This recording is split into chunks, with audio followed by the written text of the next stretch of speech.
नमस्ते। ATB tarot पेशेस के प्यारे बच्चों, आज का संदेश आपके लिए बहुत गहराई लेकर आया है। सुनिए, एक अजीब सी थकन है जो अंदर से पुकार रही है, लेकिन आवाज बिन ये खामोशी की जुबान में। क्या आप भी महसूस कर रहे हैं? अचानक बिना किसी वजह के आंखों में आंसू भर आते हैं, छोटी छोटी बातों पर दिल टूट जाता है, मन इतना खोखला सा हो जाता है, हर एक आलम, हर एक आवाज ज्यादा तेज चुभने लगती है। क्यों? क्योंकि आपकी आत्मा, आपकी रूह इस वक्त सिर्फ एक चीज़ मांग रही है, प्रमाण। हाँ, प्रमाण कि आप ठीक हैं, विश्राम की ज़रूरत है, थोड़ा-सा प्यार, थोड़ा-सा ध्यान, कोई ऐसा जो आपको देख सके, समझ सके और कहे, "बस, अब आराम कर लो, तुम्हें मज़बूत बनने की कोई ज़रूरत नहीं है।" और मैं जो बदलाव देखती हूँ आपकी ज़िंदगी में, वो है आपका नहीं कहना सीखना। ज़्यादा ज़िम्मेदारियों को काटना, अपनी सीमाएँ तय करना, अपने जज़्बातों को सबसे पहले रखना, सच्ची शांति की तलाश में निकलना। दर्शाएँ रही हैं कि आप एक दौर से गुज़ार रहे हैं, सिर्फ़ जीने का दौर छोड़कर अब आप सँभल कर जीने की ओर बढ़ रहे हैं। ये सफ़र आपकी नौकरी, परिवार, प्यार, सेहत और धन हर क्षेत्र में छाया हुआ है।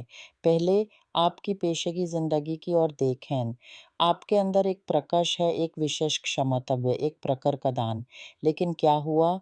उसे एक अंधेरी अलमारी में बैंड कर दिया गया।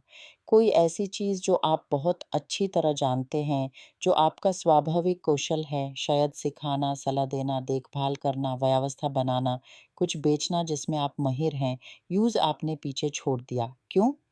ताकि आप परिवार का बोझ उठा सकें। लेकिन जब आप फिर से उसी क्षमता को, उसी दान को अपने लिए इस्तेमाल करना शुरू करेंगे, तो ब्रह्मांड आपको एक तोहफ़ा देगी, छोटा-सा नहीं, बड़ा-सा। एक ऐसी संपन्नता जो सीमाहीन है। ये नए सिर से शुरू करने की बात नहीं है, ये वापस उसी चीज़ को पकड़ने की बात है, लेकिन बिल्कुल नए दृष्टिकोण के साथ। अब ये आपके लिए है, किसी और को सँभालने के लिए नहीं। क्या आपने कभी गौर किया है?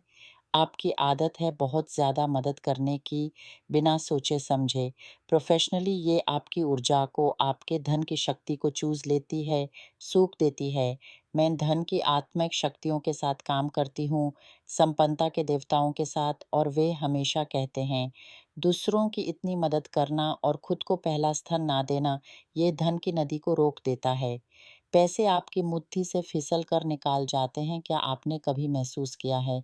इसलिए अब समय आ गया है कम काम करने का, लेकिन पूरी एकाग्रता के साथ, क्योंकि आपके पास इतनी भरी ऊर्जा नहीं बची है। आप कभी अरबपति नहीं बनेंगे अगर आप इतना काम करते रहेंगे और उतना कम पाते रहेंगे। ब्रह्मन चाहता है कि आप कम काम करें और ज़्यादा पाएँ, तो ऐसे काम चुनिए जो आपके लिए हल्के हों, जो सीधे आपसे जुड़े हों, जो आपकी मेहनत के अनुपात में आपको दें और जो आपको जज़्बाती तौर पर बंद कर ना रखें। अब बात करते हैं आपके परिवार की। यहाँ बदलाव की अति आवश्यकता है। बहुत से आप में मैं देखती हूँ, बड़े हो चुके बच्चों को आज भी बच्चों की तरह उठाए फिर रहे हैं। ये आपकी मानसिक सेहत के लिए घातक है। आपकी ज़िंदगी को प्रगति करने के लिए आपको हर किसी की रक्षक नहीं बनना होगा। आप अपने पति, पत्नी, बेटे, माँ, बाप, किसी के भी भाग्य के ज़िम्मेदार नहीं हैं। क्योंकि अगर आप ऐसे ही चलते रहे, तो मैं यहाँ एक ऐसी तस्वीर देखती हूँ। आप इतने थकान, इतने सीने से कि अस्पताल के बिस्तर तक पहुँच जाएँ और शायद वहाँ से लौट कर ना आ सकें। तो अब सीमाएँ खींचने का समय आ गया है, जहाँ कभी सीमाएँ थी ही नहीं। इसका मतलब ये है, आपको हर किसी की हर समस्या का हल ढूँढने की ज़रूरत नहीं। आपको उन लोगों की मदद तुरंत करने की ज़रूरत नहीं जो आपसे सहायता माँगते हैं। आपको अब भावनात्मक रिश्वत या तुकड़ों को कबूल करने की ज़रूरत नहीं और आपको विश्राम करने के लिए शर्मिंदा महसूस करने की बिल्कुल भी ज़रूरत नहीं। आपको उन लोगों को जो आप पर निर्भर हैं, ये सिखाना शुरू करना होगा कि वह खड़े होना सीखें, क्योंकि अब आपका लक्ष्य देखभाल करना नहीं बचा, अब आपका लक्ष्य मुक्ति पाना है। ये संदेश जो मैं प्राप्त कर रही हूँ, ये मेरे दिल को छू रहा है।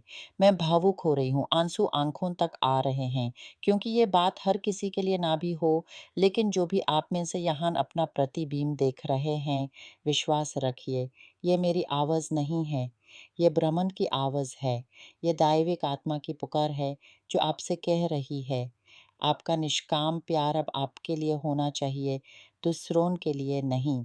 अगर आप आर्थिक सफलता चाहते हैं, तो जो कुछ अब तक कहा गया है, यूज़ पूर्ण रूप से अपनाएँ।